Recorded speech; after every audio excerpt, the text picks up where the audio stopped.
أشهد أن لا إله إلا الله وحده لا شريك له وأشهد أن محمدا عبده ورسوله أما بعد فأعوذ بالله من الشيطان الرجيم بسم الله الرحمن الرحيم الحمد لله رب العالمين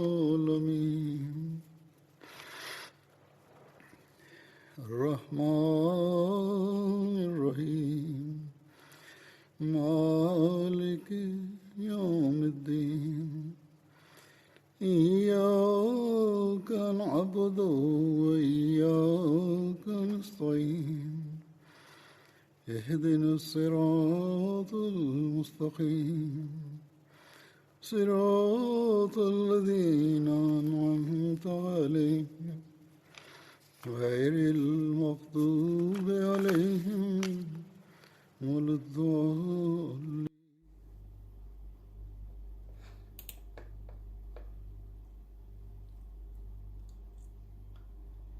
Masih melanjutkan riwayat Hadrat Ali radhiyallahu anhu berkenaan dengan latar belakang syahidnya Hadrat Ali. Hadrat Muslim Maud radhiyallahu anhu bersabda, ketika permasalahan masih belum terkendali sepenuhnya, kelompok Khawarij mengusulkan bahwa untuk menghentikan kekisruhan ini adalah dengan membunuh para tokoh pembesar. Lalu beberapa pemberani dari antara mereka, salah satunya bertekad akan membunuh Hadrat Ali, Hadrat Muawiyah, dan Hadrat Amr bin As serempak dalam satu hari.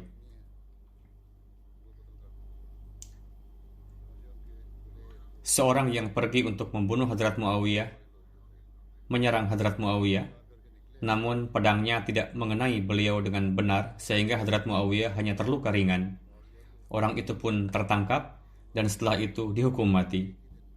Sedangkan yang pergi untuk membunuh Hadrat Amr bin As, dia pun tidak berhasil karena saat itu Hadrat Amr bin As tidak datang untuk salat karena sakit, sehingga digantikan oleh orang lain untuk mengimami salat, dan orang yang menggantikan itulah yang dibunuh.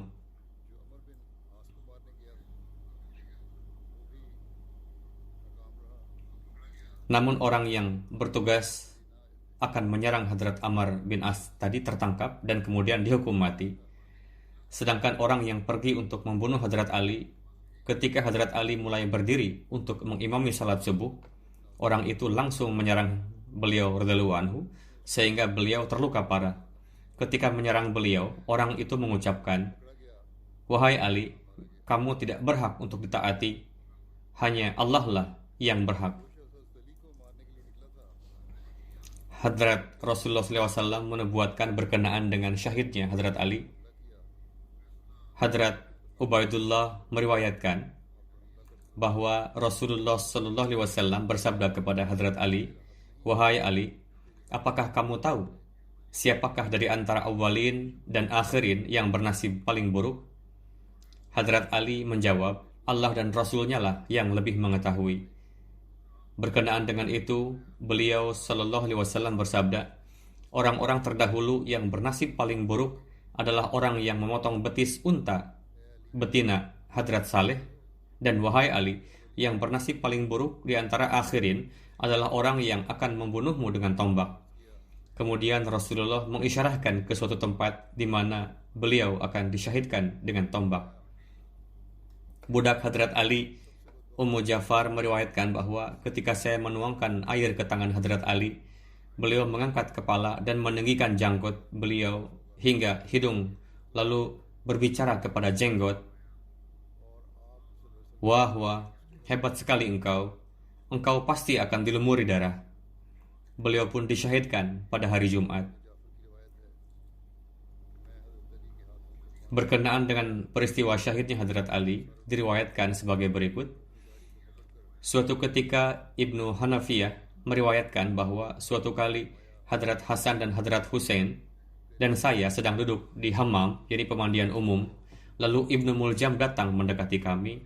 Ketika dia masuk, maka Hadrat Hasnain seperti menampakkan rasa tidak suka kepadanya, lalu berkata, "Berani sekali kau datang ke dekat kami seperti ini." Saya berkata kepada mereka berdua, "Kalian janganlah meladeninya. Demi Tuhan, apa yang ingin dilakukannya terhadap kalian bahkan lebih menakutkan dari itu." Pada saat menyerang Hadrat Ali, Ibnu Muljam dibawa sebagai tahanan. Lalu Ibnu Hanafiyah mengatakan, saat itu saya mengetahui dengan jelas ketika dia menghampiri kami di hammam. Hadrat Ali bersabda berkenaan dengan Ibnu Muljam, dia adalah tahanan, oleh karena itu khidmatilah dia dengan sebaik-baiknya dan perlakukanlah dia dengan baik. Jika aku masih hidup, maka aku akan membunuhnya atau akan memaafkannya. Namun jika saya meninggal, maka bunuhlah dia sebagai qisasku dan janganlah melampaui batas. Sesungguhnya Allah tidak menyukai orang-orang yang melampaui batas. Diriwayatkan dari Kusam, budak merdeka Hadrat Ibnu Abbas, bahwa Hadrat Ali menuliskan dalam wasiatnya kepada anak laki-laki saya yang besar. Beliau berkata, janganlah memukul bagian perut dan kemaluannya, yakni kemaluan Ibnu Muljam. Orang-orang menjelaskan bahwa di antara para khawarij ada 3 laki-laki yang dicalonkan untuk mengeksekusi, yaitu Abdurrahman bin Muljam Muradi dari kabilah Hamir dan termasuk ke dalam kabilah Murad yang merupakan sekutu keluarga besar Kandah, Banu Jabalah. Kedua, Buraq bin Abdullah Tamimi dan Ammar bin Bukair Tamimi. Mereka bertiga berkumpul di Mekah dan mereka bertekad untuk membunuh 3 orang itu, yakni Hadrat Ali bin Abi Thalib, Hadrat Muawiyah bin Abu Sufyan, dan Hadrat Amr bin As. Sebagaimana yang telah dijelaskan di awal, 3 nama pembunuh yang kisahnya disampaikan oleh Hadrat Muslim Ma'ud radhiyallahu anhu di awal. Dan mereka bertekad akan membebaskan orang-orang dari 3 wujud suci ini. Abdurrahman bin Muljam mengatakan bahwa akulah yang bertanggung jawab untuk membunuh Ali bin Abi Thalib. Buraq mengatakan bahwa aku yang akan membunuh Muawiyah, dan Ammar bin Bukair mengatakan akulah yang akan menyelamatkan kalian dari Ammar bin As. Setelah itu mereka mengikrarkan janji setia dan saling meyakinkan bahwa mereka tidak akan mundur dari janji tersebut sebelum mereka berhasil membunuh targetnya atau terbunuh dalam tugas itu, yakni mereka tidak akan kembali dari tugas sebelum berhasil membunuh targetnya atau terbunuh.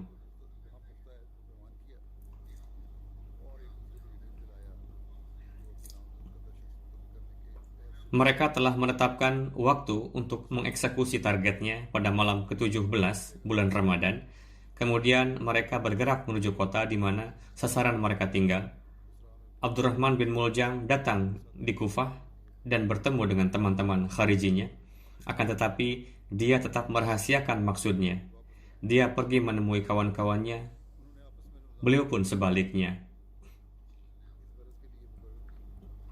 Suatu hari dia melihat satu kelompok kabilah Temurbab yang di dalamnya ada seorang wanita, yaitu Qatam binti Syajna bin Adi. Hadrat Adilah ternyata yang telah membunuh ayah dan saudara laki-laki si perempuan itu pada perang Nahawan. Ibnu Muljam menyukai wanita itu dan dia pun mengirim lamaran untuk menikah dengannya. Wanita itu mengatakan bahwa aku tidak akan menikah denganmu sebelum kamu berjanji kepadaku. Ibnu Muljam berkata, apapun yang kamu minta akan aku kabulkan. Wanita itu berkata, aku meminta 3.000 dirham dan bunuhlah Ali bin Abi Thalib. Dia mengatakan, demi Allah, aku justru datang ke kota ini untuk membunuh Ali bin Abi Thalib dan aku pasti akan memberikan apa yang kamu minta. Kemudian Ibnu Muljam bertemu dengan Shabib bin Bajrah Ashja'i dan dia pun memberitahukan tujuannya, lalu meminta untuk tinggal bersamanya. Shabib pun menurutinya. Malam hari itu, Ibnu Muljam telah beriradah untuk mensyahidkan Hadrat Ali. Ash'ath bin Qais melewati sambil berbisik dengannya di Masjid Kandi. Ketika hendak terbit fajar, Ash'ath mengatakan kepadanya, "Bangunlah, ini sudah pagi." Abdurrahman bin Muljam dan Shabib bin Bajrah berdiri dan mengambil pedangnya, kemudian datang dan duduk di depan gerbang yang darinya Hadrat Ali biasa keluar. Hadrat Hasan bin Ali mengatakan, "Saya datang dan duduk di dekat Hadrat Ali pada pagi hari. Saat itu Hadrat Ali bersabda, 'Sepanjang malam aku terus membangunkan keluargaku. Ketika duduk, aku pun mengantuk. Lalu dalam mimpi saya berjumpa dengan Rasulullah Sallallahu Alaihi Wasallam. Saya berkata, wahai Rasulullah, saya sedang menghadapi kebengkokan dan perselisihan yang sengit dari antara umat Anda. Rasulullah SAW bersabda, berdoalah kepada Allah Ta'ala dalam menghadapi mereka. Saya katakan, ya Allah, berikanlah kepadaku yang lebih baik dari mereka sebagai pengganti mereka, dan berikanlah kepada mereka yang lebih buruk dari saya sebagai pengganti saya. Setelah itu Ibnu Nabah Muazzin datang dan berkata, waktu salat sudah tiba. Hadrat Hasan mengatakan, aku memegang tangan Hadrat Ali, kemudian beliau bangun dan pergi. Ibnu Nibah di depan beliau dan saya di belakangnya. Ketika beliau keluar dari pintu, maka beliau berseru, wahai orang-orang, salat, salat.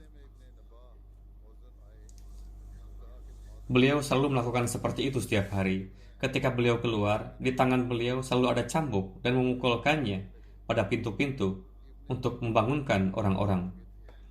Pada saat itu, kedua penyerang itu muncul di hadapan beliau, dan beberapa dari antara saksi mata mengatakan bahwa saya melihat kilauan pedang. Dan seseorang mendengar penyerang itu berkata, wahai Ali, memerintah adalah hak Allah Ta'ala, bukan hak kamu. Kemudian aku melihat pedang yang lain, lalu keduanya bersamaan menyerang beliau. Pedang Abdurrahman bin Muljam mengenai kening Hadrat Ali sampai ke kepala, sementara pedang Shabib mengenai kayu pintu. Saya mendengar Hadrat Ali bersabda, jangan biarkan orang ini kabur dari kalian. Orang-orang pun berpencar, mengepung dari segala arah. Akan tetapi Shabib berhasil lolos, sementara Abdurrahman bin Muljam tertangkap dan dibawa ke hadapan Hadrat Ali. Hadrat Ali bersabda, berikanlah makanan yang layak untuknya dan berikanlah alas tidur yang lembut. Jika aku masih hidup, maka akulah yang berhak memaafkannya atau mengambil kisas darinya. Sedangkan jika aku meninggal, maka bunuhlah dan pertemukanlah denganku. Aku akan mengadukannya ke hadapan Rabbul Alamin, yakni kami akan menghadapkan persoalan ini ke hadapan Allah Ta'ala. Ketika kewafatan Hadrat Ali sudah dekat, maka beliau pun berwasiat. Wasiat yang diberikan oleh Ali bin Abi Thalib. Hadrat Ali mewasiatkan, aku bersaksi. Ali mewasiatkan, aku bersaksi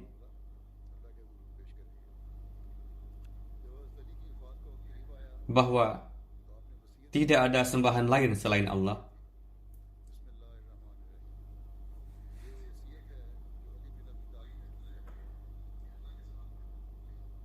Dia adalah Esa. Dia tidak memiliki satu sekutu pun, dan bahwa Muhammad sallallahu alaihi wasallam adalah hamba dan rasulnya. Allah Ta'ala telah mengutusnya dengan hidayah dan agama yang benar.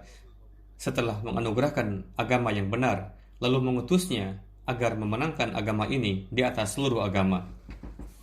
Walaupun perkara ini tidak disukai oleh orang-orang musyrik, sesungguhnya salatku, pengorbananku, dan hidupku serta matiku semuanya untuk Allah Rabbul Alamin. Tidak ada yang menyamai dia, dan untuk itu aku diperintahkan dan aku berada di antara orang-orang yang taat. Setelah itu beliau berkata kepada putra beliau, wahai Hasan, aku mewasiatkan kepada kamu dan seluruh keturunanku dan seluruh keluargaku untuk tetap takut kepada Allah, Tuhan kalian, dan kalian harus meninggalkan dunia ini dalam keadaan berserah diri. Kalian bersatulah untuk tetap teguh memegang tali Allah, dan janganlah bercerai-berai di antara kalian, karena aku mendengar dari Abul Qasim sallallahu alaihi wasallam bahwa memperbaiki hubungan satu sama lain adalah lebih baik dari salat dan puasa nafal. Ini adalah poin yang sangat penting, perlu diingat, yakni mengislah hubungan satu sama lain adalah lebih baik dari salat dan puasa nafal. Hiduplah dengan tentram, ciptakanlah islah, dan mengislah dan mengupayakan jalan islah adalah suatu kebaikan yang besar. Perhatikanlah saudara-saudara kalian dan berlakulah baik dengan mereka. Dengan begitu Allah Ta'ala akan menghisab kalian dengan mudah. Takutlah kepada Allah Ta'ala dalam perkara-perkara anak yatim. Janganlah buat mereka terpaksa untuk memohon bantuan dari kalian dengan lisan mereka, dan jangan sampai mereka sia-sia di hadapan kalian. Berkenaan dengan tetangga, takutlah kamu sekalian kepada Allah Ta'ala, karena wasiat dari Nabi engkau sallallahu alaihi wasallam, di mana beliau sallallahu alaihi wasallam begitu menekankan untuk memenuhi hak-hak para tetangga, sehingga kami beranggapan bahwa jangan-jangan Rasulullah menjadikan para tetangga pun sebagai ahli waris. Dalam hal-hal terkait Al-Quran, takutlah kalian kepada Allah, jangan sampai orang lain mendahului kalian dalam hal ini.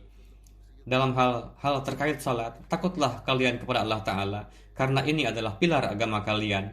Mengenai rumah Tuhan kalian, yakni masjid, takutlah kalian kepada Allah Ta'ala, dan di sepanjang hidup kalian, janganlah kalian membiarkannya kosong, karena apabila ia dibiarkan kosong, maka tidak ada rumah yang seperti itu yang akan kalian temui. Dalam hal-hal terkait jihad fisabilillah, takutlah kalian kepada Allah, dan berjihadlah kalian dengan segenap jiwa dan harta-harta kalian. Mengenai zakat, takutlah kalian kepada Allah Ta'ala, karena hal ini memadamkan kemurkaan Tuhan. Berkenaan dengan tanggung jawab Nabi kita sallallahu alaihi wasallam, takutlah kalian kepada Allah, dan janganlah seseorang di antara kalian mendapatkan perlakuan aniaya. Berkenaan dengan para sahabat Rasulullah, takutlah kalian kepada Allah, karena Rasulullah telah memberikan wasiat mengenai keutamaan mereka. Berkenaan dengan orang-orang fakir dan miskin pun, takutlah kalian kepada Allah Ta'ala, dan ikutkanlah diri kalian dalam pemenuhan sarana-sarana penghidupan mereka. Kemudian, takutlah kalian kepada Allah berkenaan dengan hal ini, di mana tangan kanan kalian berkuasa atasnya, yakni terhadap tanggung jawab yang telah dibebankan di atas pundak kalian, berkaitan dengan perkara-perkara yang di dalamnya pun takutlah kalian kepada Allah Ta'ala. Jagalah salat kalian. Rasulullah bersabda, demi meraih ridha Tuhan, janganlah kalian takut terhadap siapapun penghasut. Hendaknya keridaan Tuhan senantiasa diutamakan. Ini adalah hal yang terpenting, karena wujud Tuhan itu akan cukup bagi kalian dalam melawan orang yang ingin menyakiti kalian dan ingin mengkhianati kalian. Katakanlah perkataan-perkataan baik kepada manusia, sebagaimana Allah Ta'ala telah perintahkan kepada kalian. Janganlah kalian meninggalkan amar ma'ruf nahi munkar, yakni menyuruh kepada yang baik dan melarang kepada yang keji. Jika tidak, maka orang yang buruk dari antara kalian akan menjadi pemimpin kalian.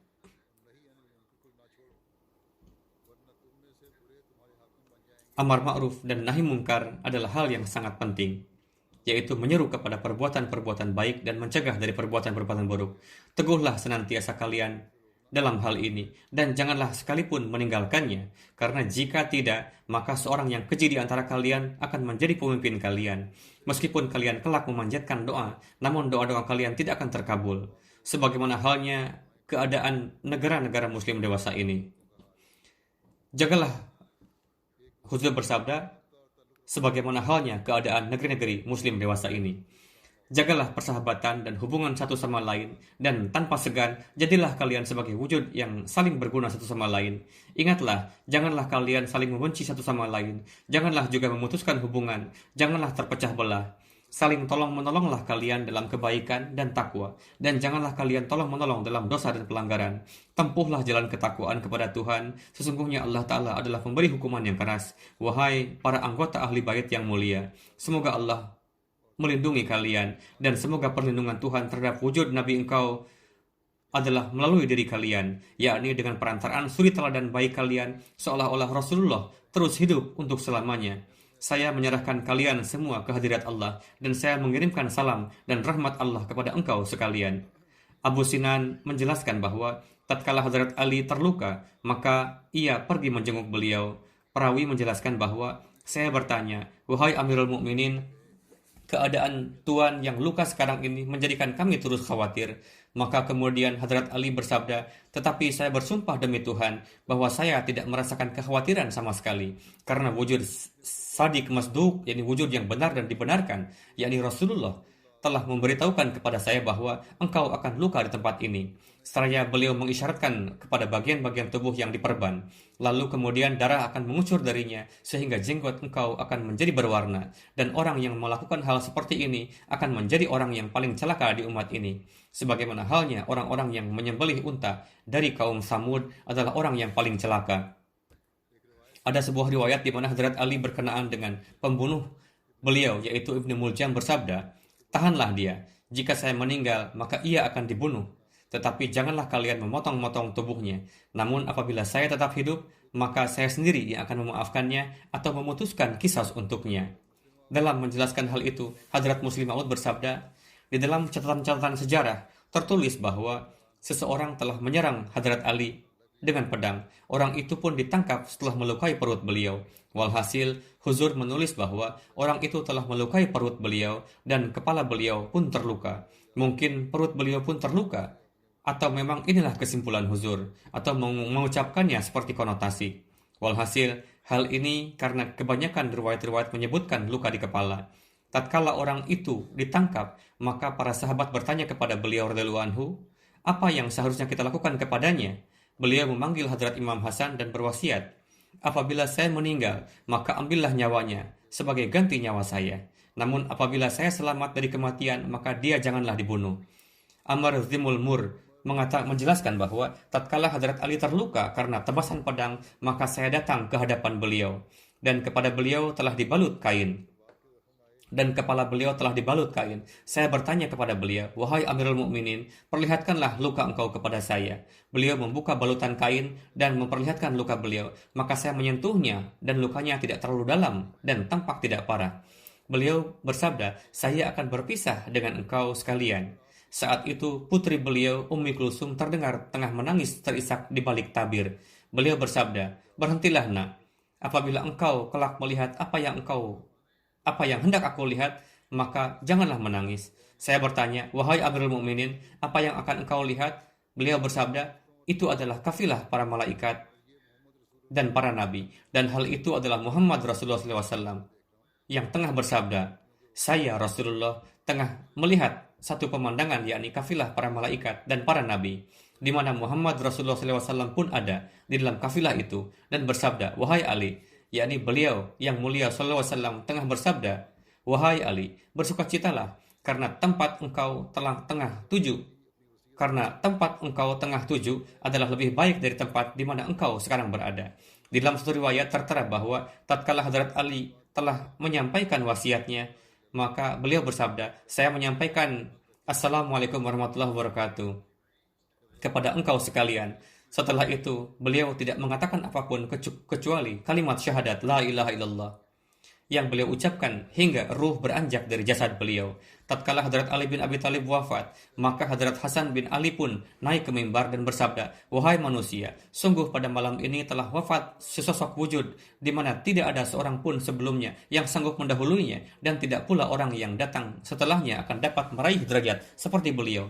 Tatkala Rasulullah SAW menyuruh beliau untuk suatu pekerjaan penting, maka malaikat Jibril ada di sebelah kanan beliau dan malaikat Mikail ada di sebelah kiri beliau. Dan beliau tidaklah kembali selama Allah tidak menganugerahkan kemenangan melalui tangannya. Beliau hanya meninggalkan harta sebanyak 700 dirham. Beliau pernah berkehendak supaya beliau memerdekakan hamba sahaya dengan jumlah uang tersebut, dan ruh beliau telah terangkat di malam tatkala dahulu ruh Hadrat Isa alaihissalam terangkat naik, yakni pada malam hari ke-27 bulan Ramadan yang penuh berkat. Di dalam salah satu riwayat dijelaskan bahwa tanggal pensyahidan Hadrat Ali adalah pada malam hari tanggal ke-17 bulan Ramadan di tahun 40 Hijriah. Yang dimaksud di sini adalah tahun 40 Hijriah, dan masa kekhalifahan beliau adalah 4 tahun dan 8 bulan setengah.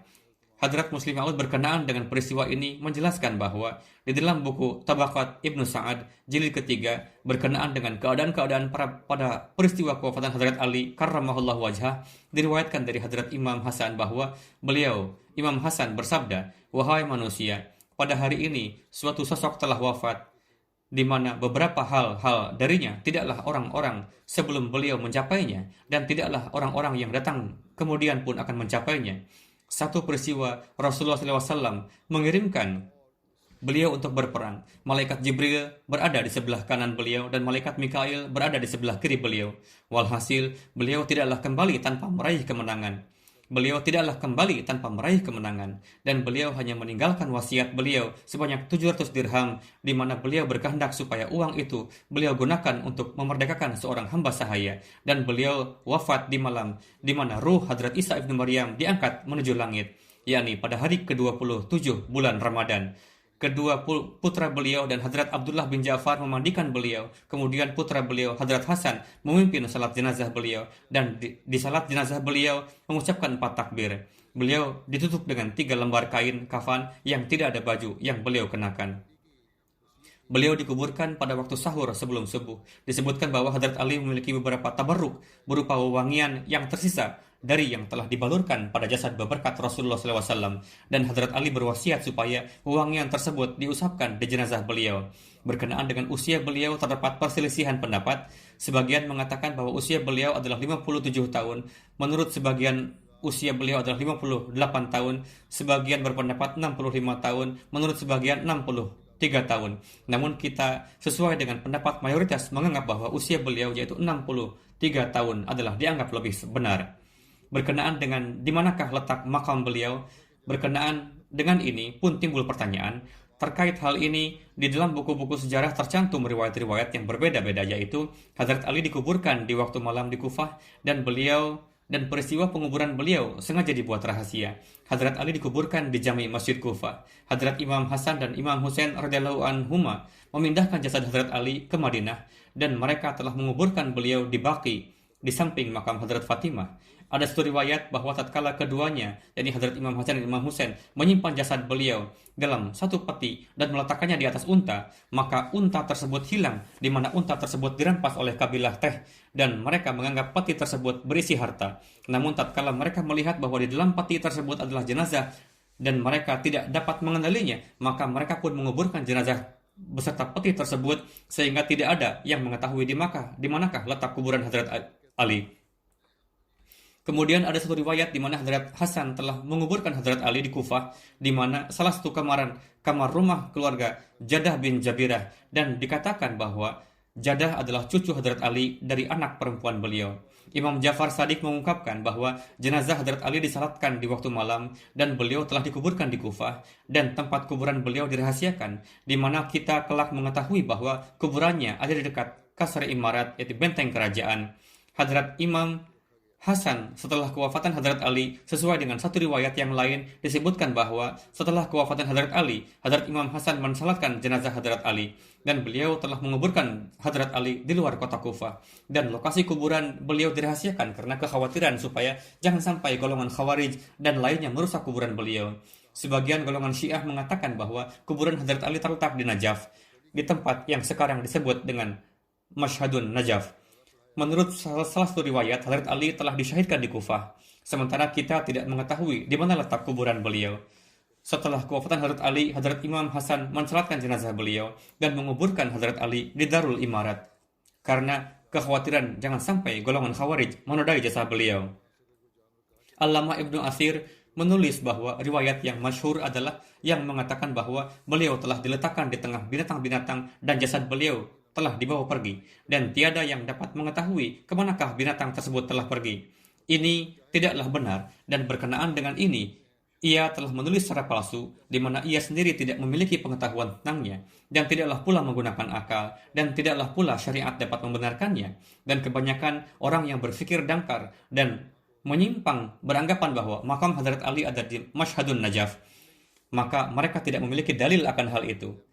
Dan tidaklah di dalam hal tersebut terkandung suatu hakikat, karena bahkan dikatakan bahwa yang dikuburkan di sana adalah makam Hadrat Mughirah bin Syubah, Ibnu Taimiyah mengatakan bahwa mengenai tempat di Najaf yang dikenal dengan nama Mashhad, para ahli menyetujui bahwa ini bukanlah kuburan Hadrat Ali, namun itu merupakan kuburan Hadrat Mughirah bin Syu'bah. Meskipun kekuasaan mereka di Kufah berlangsung lebih dari 300 tahun, namun ahli bait Syiah dan umat muslim lainnya tidak pernah menyebutkan bahwa itu adalah kuburan Hadrat Ali. 300 tahun pasca syahidnya Hadrat Ali, tempat tersebut dinamai Mashhad Ali. Untuk itu, riwayat yang menyatakan bahwa itu adalah kuburan Hadrat Ali adalah keliru. Hadrat Ali Allamah Ibnu Zawji dalam kitab tarikhnya berkenaan dengan kuburan Hadrat Ali setelah mencantumkan beragam riwayat yang disebutkan di atas, menulis, Wallahu a'lam ayul aqwal asah, yakni Allah lebih mengetahui ucapan yang mana yang lebih benar, dan anak keturunan beliau diriwayatkan sebagai berikut. Hadrat Ali dalam berkenaan dengan pernikahan Hadrat Ali dan anak keturunan beliau diriwayatkan sebagai berikut. Hadrat Ali dalam beragam waktu melakukan 8 kali pernikahan.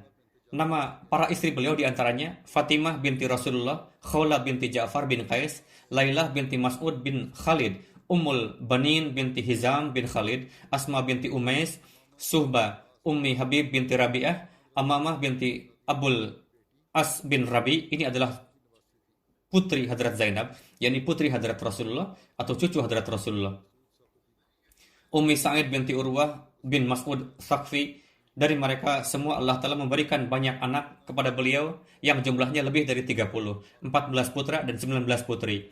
Keturunan beliau berlangsung terus dari garis keturunan Hadrat Hasan, Hadrat Husain, Muhammad bin Hanafiyah, Abbas bin Kalabiyah, dan Amru bin Taglibiyah.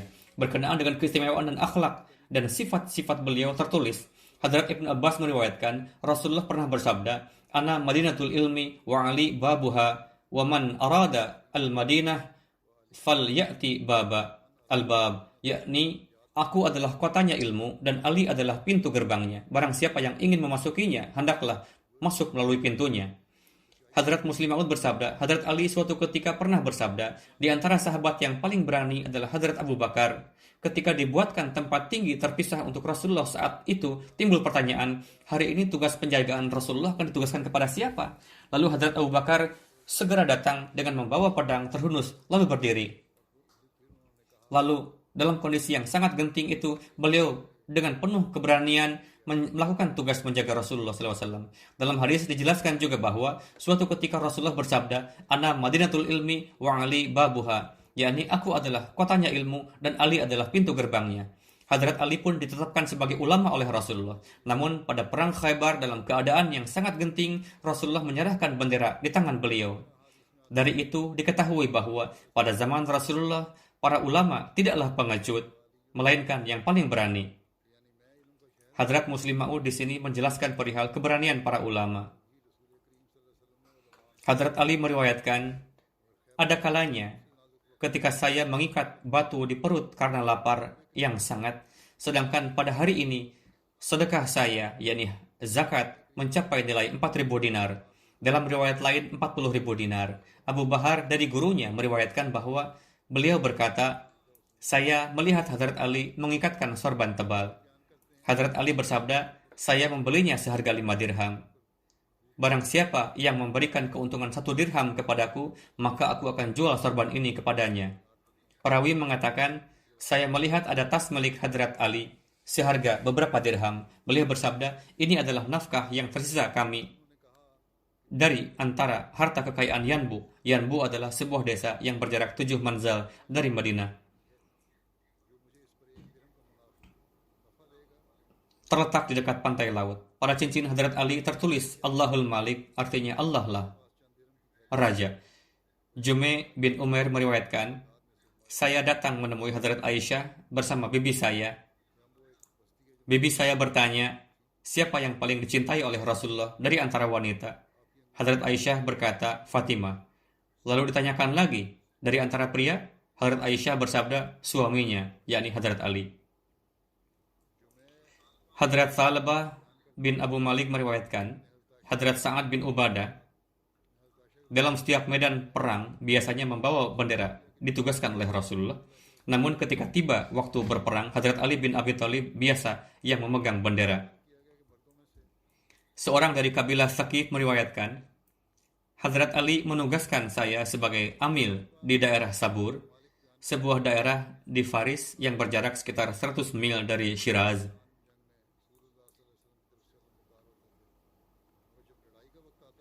Hadrat Ali bersabda kepadaku, janganlah mencambuk seseorang disebabkan oleh pajak 1 dirham. Janganlah terus mengusik rezeki orang lain. Jangan juga pada pakaian mereka ketika musim dingin ataupun panas. Yakni janganlah mengambil pajak yang membuat pakaian mereka terbuka. Janganlah menuntut hewan yang digunakan oleh mereka. Janganlah terus berdiri untuk menuntut 1 dirham dari seseorang. Yakni ketika akan menarik pajak, jangan sampai menjadi beban bagi seseorang. Saya berkata, wahai Amirul Mukminin, kalau begitu saya akan kembali pulang kepada Anda seperti halnya saya pergi meninggalkan Anda, yakni tidak akan mendapatkan apa-apa. Hadrat Ali bersabda, semoga kebaikan tercurah padamu. Sekalipun kamu kembali dengan tangan kosong, telah diperintahkan kepada kita untuk menarik pajak dari antara harta yang melebihi keperluannya. Hadrat Ibnu Abbas meriwayatkan, Rasulullah SAW bersabda kepada Hadrat Ali, kamu adalah saudaraku dan juga kawanku.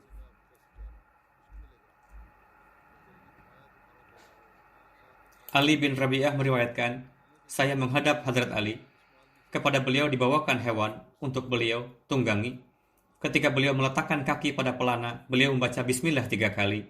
Ketika beliau duduk lurus di atas punggung tunggangan, beliau membaca alhamdulillah, lalu membaca subhanalladzi sakhkhara lana wa ma kunna lahu muqrinin wa inna ila rabbina lamunqalibun.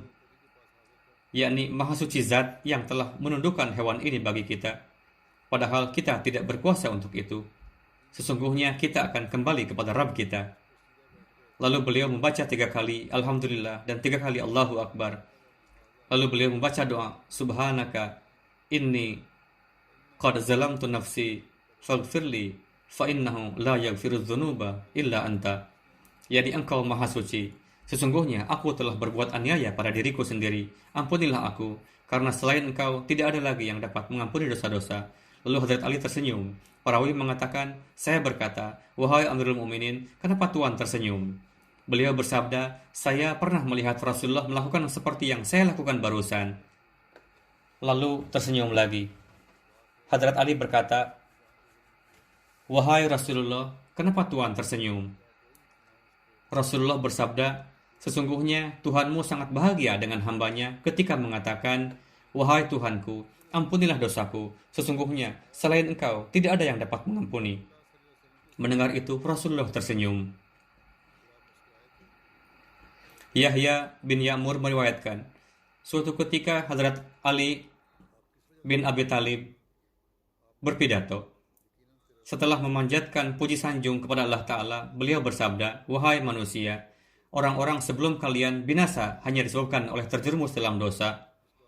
Orang-orang baik dan ulama mereka tidak melarang mereka dari dosa perbuatan tersebut, dari 2 perbuatan tersebut.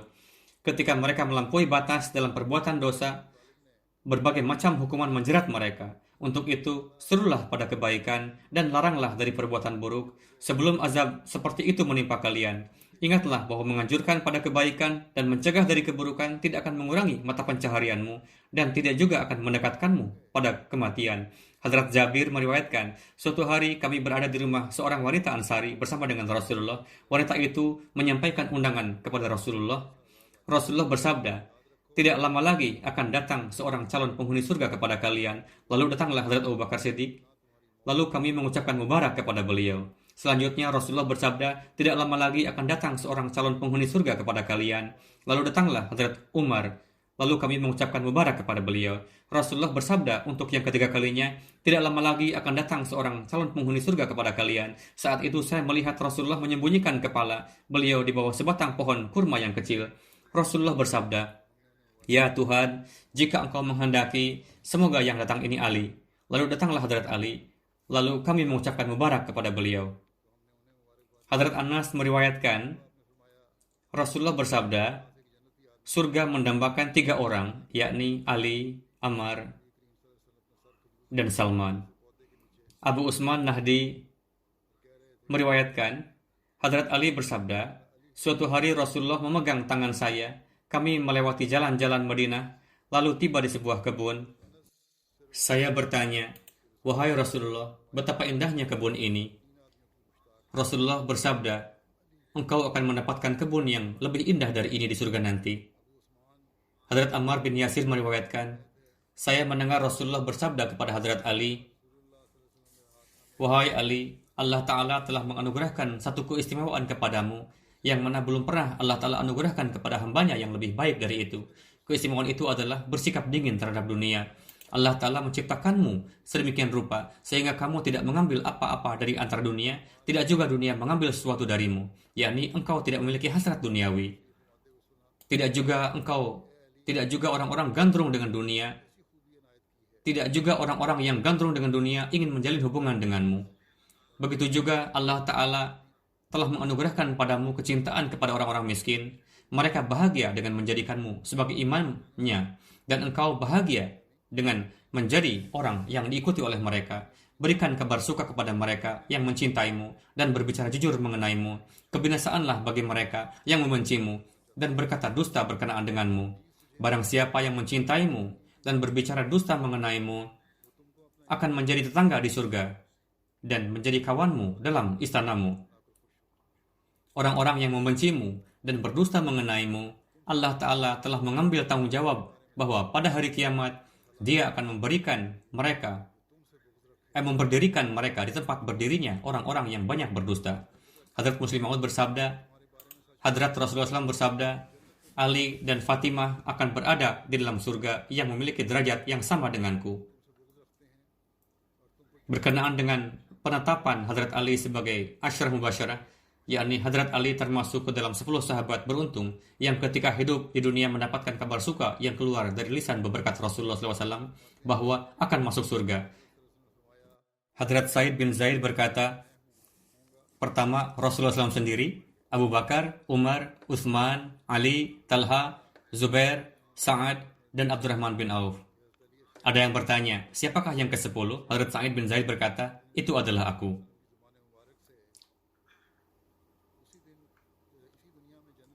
Saya akan sampaikan lagi sabda Hadrat Masih Maud alaihissalam berkenaan dengan kisah ini.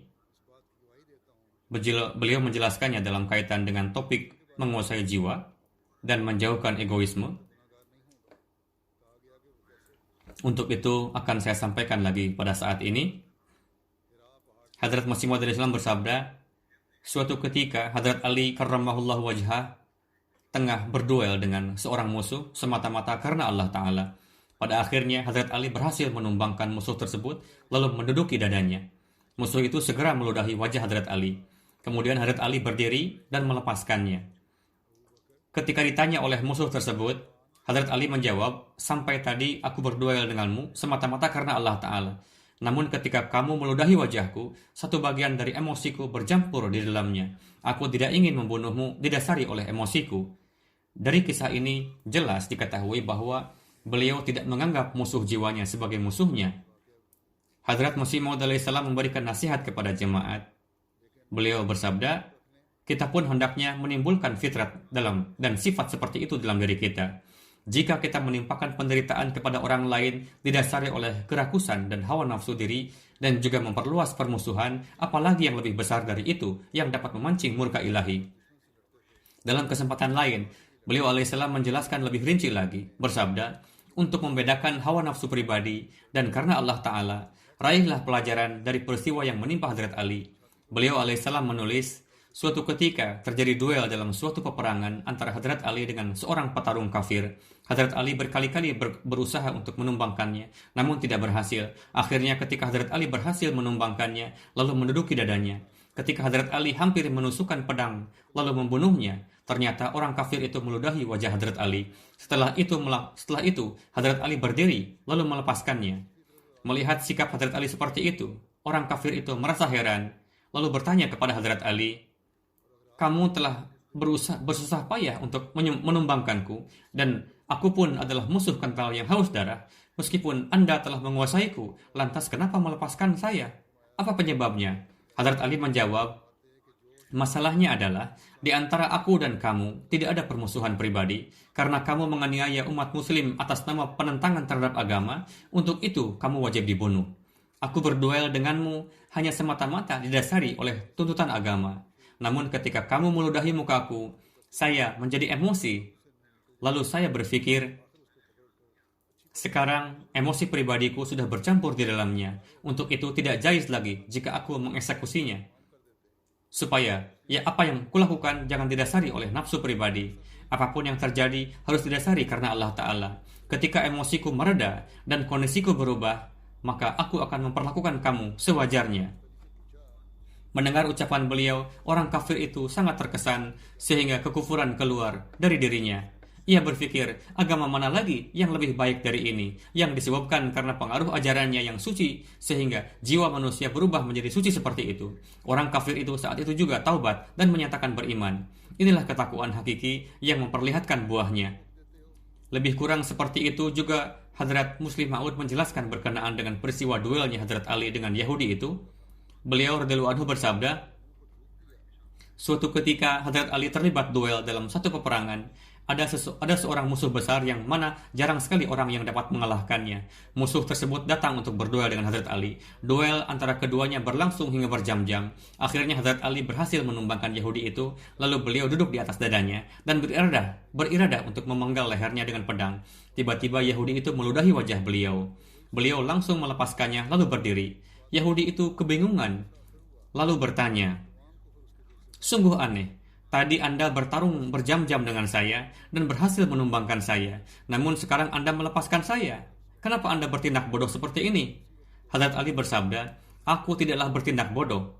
Ketika aku menumbangkanmu, lalu kamu meludahi wajahku, seketika aku menjadi emosi. Namun seiring dengan itu, terfikir oleh saya bahwa apa yang aku lakukan sejak tadi adalah demi Allah Ta'ala. Namun jika setelah kamu meludahi aku masih melanjutkan duel, berarti pembunuhanmu disebabkan karena emosi pribadiku, bukan untuk meraih keridhaan Allah Ta'ala."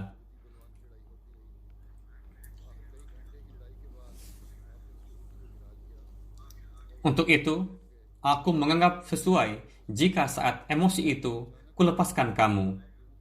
Jika emosiku sudah reda, nanti aku akan melanjutkan lagi karena Allah Ta'ala. Riwayat lebih lanjut akan saya sampaikan lain waktu. Saat ini, saya ingin menyampaikan lagi satu hal. Hari ini adalah hari pertama tahun baru dan juga Jumat pertama. Panjatkanlah doa, semoga tahun ini membawa keberkatan bagi jemaat, bagi dunia, dan juga bagi umat manusia.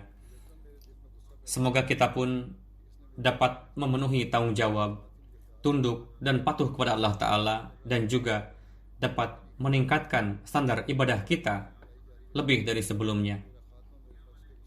Begitupun, semoga penduduk dunia dapat memahami tujuan penciptaannya dan memenuhi hak-hak Allah Ta'ala. Alih-alih saling merampas hak satu sama lain, semoga mereka mengamalkan hukum-hukum Allah Ta'ala dan memenuhi hak-hak satu sama lain. Jika tidak, Allah Ta'ala akan menarik perhatian orang-orang duniawi lagi dengan caranya untuk memenuhi kewajibannya.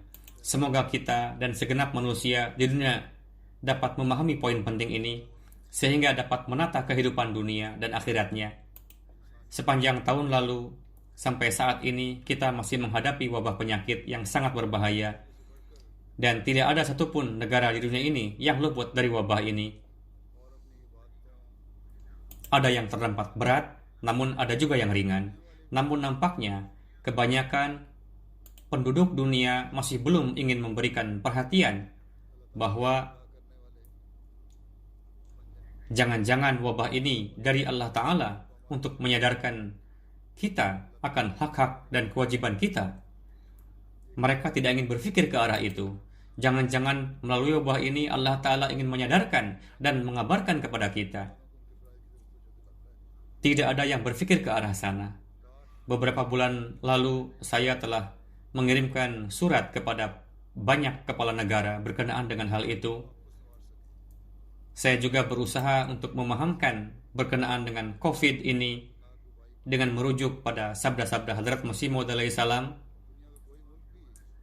bahwa bencana ini berasal dari Allah Ta'ala disebabkan karena manusia telah melupakan dan tidak memenuhi tanggung jawab dan kewajibannya, bahkan telah meningkat dalam ketidakadilan. Menanggapi surat tersebut, sebagian kepala negara telah memberikan jawabannya, namun jawaban yang mereka sampaikan hanya menyoroti sisi duniawi saja, dengan menyatakan bahwa kami pun berharap seperti itu. Mereka tidak menyinggung sisi agamanya, padahal penjelasan yang saya tuliskan lebih dominan sisi keagamaannya. Namun, mereka tidak ingin menempuh langkah untuk merubah keadaannya. Mereka tidak mau bersimpatik kepada bangsanya dengan mengalihkan perhatian mereka pada tujuan hakiki kehidupan mereka. Meskipun para kepala negara ini mengetahui bahwa dampak dari wabah ini akan sangat berbahaya, setiap kepala negara, setiap orang yang berakal, sehat, begitu juga setiap analis memaklumi hal itu. Namun meskipun demikian, mereka tidak menaruh perhatian pada solusi yang hakiki, hanya fokus pada upaya-upaya duniawi. Selain merugikan kesehatan, wabah ini tidak hanya melemahkan ekonomi setiap individu manusia, bahkan secara umum negara-negara kaya pun mengalami resesi ekonomi. Solusi yang dimiliki oleh orang-orang duniawi ketika mengalami kejatuhan ekonomi seperti ini hanyalah dengan menguasai ekonomi negara-negara kecil. Mereka berusaha bagaimana untuk menjebak negara-negara kecil ke dalam perangkapnya, lalu menguasai harta kekayaan negara miskin tadi dengan berbagai alasan. Untuk tujuan itu dibuat blok-blok, dan saat ini tengah dilakukan. Perang dingin akan dimulai lagi, dan sekarang dapat dikatakan bahwa itu telah dimulai, dan bukan mustahil akan memicu terjadinya perang senjata asli yang sangat mengerikan. Kemudian mereka akan terjerumus lagi ke dalam jurang yang dalam. Tidak hanya negara-negara miskin yang sudah terpuruk sejak sebelumnya, masyarakat negara-negara kaya pun akan ikut terperangkap dengan sangat mengerikan. Sebelum dunia sampai pada kondisi tersebut, sembari memenuhi tanggung jawab kita harus memperingatkan dunia akan hal ini. Tahun ini akan memberikan keberkatan jika kita memenuhi tanggung jawab kita untuk menyadarkan dunia dan masyarakat. Untuk melakukan itu, pertama-tama kita harus mengevaluasi diri kita masing-masing. Kita yang telah beriman kepada Imam Zaman, Masih Maud dan Mahdi Maud, apakah keadaan kita sudah sedemikian rupa yang mana seiring memenuhi hak-hak Allah Ta'ala, kita pun memenuhi hak-hak Allah Ta'ala secara ikhlas? Ataukah kita masih perlu untuk mengislah diri kita dan perlu untuk meningkatkan standar semangat kasih sayang kita pada level yang luar biasa? Alhasil, setiap Ahmadi perlu untuk merenungkan, karena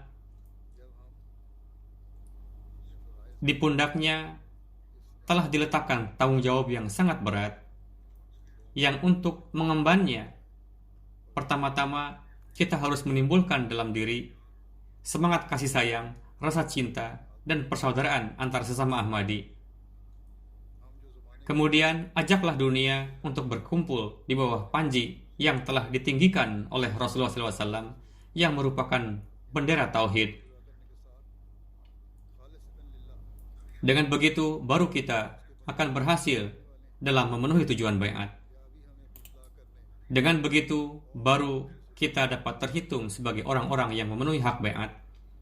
Baru kita dapat menjadi pewaris karunia-karunia Allah Ta'ala. Dengan begitu, baru kita akan berhak untuk memberikan dan menerima ucapan mubarak tahun baru.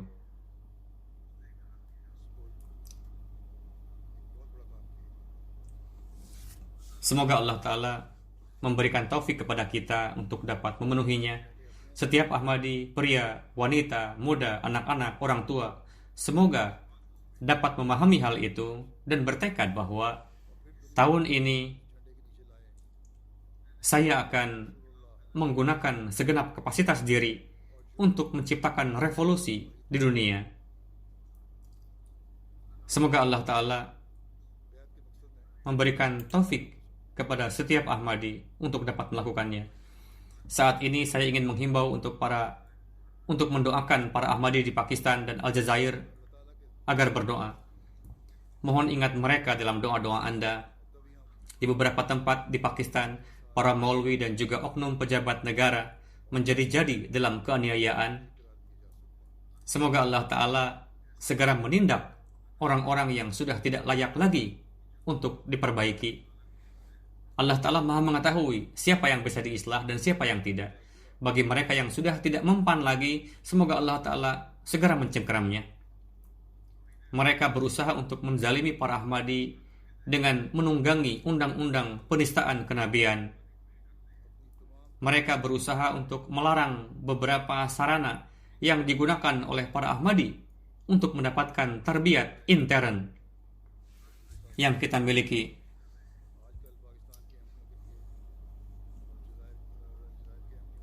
Semoga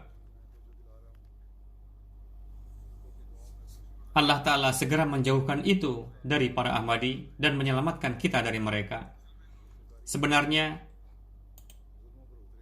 merekalah sebetulnya yang mencoreng nama baik rahmatan lil alamin, yakni rahmat bagi seluruh alam.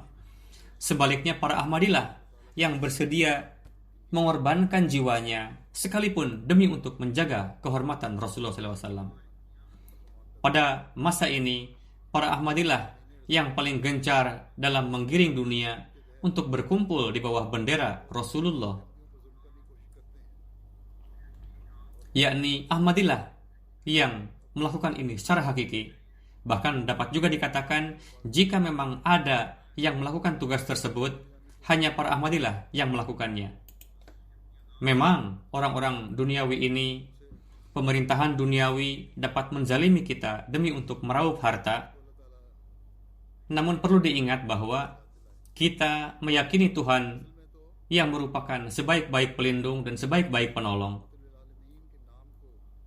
Sesungguhnya pertolongannya akan datang, dan itu pasti. Ketika pertolongan Allah Ta'ala datang,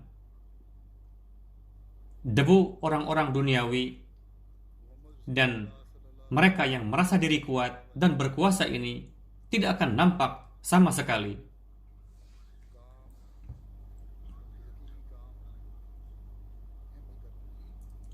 Adalah tugas kita untuk lebih menata ibadah-ibadah kita dengan doa-doa. Jika kita mengamalkannya, maka kita akan berhasil. Berkenaan dengan Aljazair, saya telah katakan bahwa para Ahmadi yang ditahan telah dibebaskan. Ada sebuah pengadilan di sana yang telah membebaskan para Ahmadi dari jeratan hukum. Pengadilan lainnya juga telah memberikan denda yang ringan, sehingga lebih kurang semua telah dibebaskan. Namun meskipun demikian, di sana masih ada Ahmadi yang dipenjara di sel. Doakan juga mereka, semoga segera dibebaskan. Doakan juga semoga para tahanan Ahmadi di Pakistan segera dibebaskan. Kebahagiaan hakiki bagi kita, apakah itu hari tahun baru ataupun hari raya Id, telah kita raih jika di setiap penjuru dunia bendera tauhid ilahi berkibar,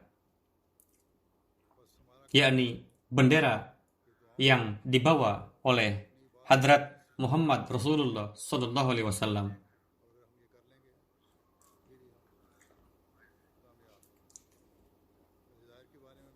Kebahagiaan hakiki akan diraih jika manusia mengenali nilai-nilai kemanusiaan.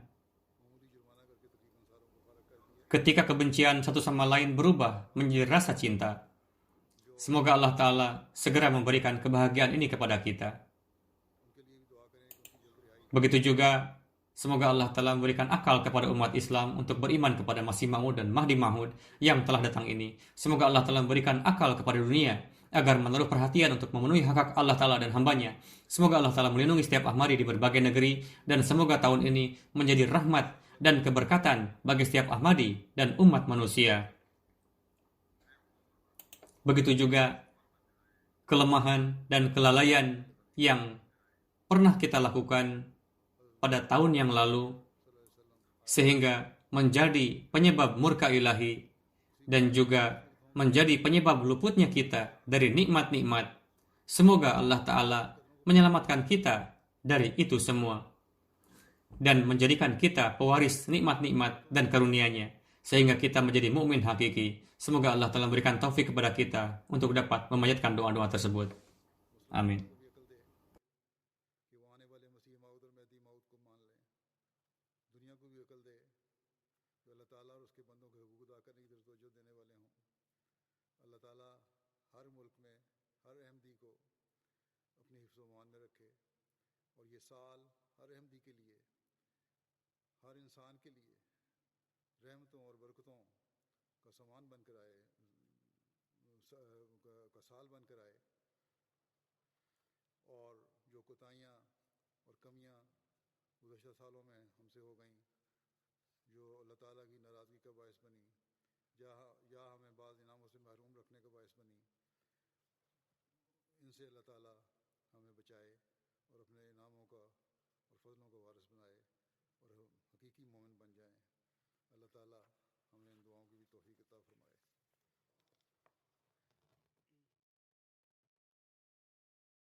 الحمد لله نحمده ونستعينه ونستغفره ونؤمن به ونتوكل عليه ونعوذ بالله من شرور أنفسنا ومن سيئات أعمالنا من يهده الله فلا مضل له ومن يضلله فلا هادي له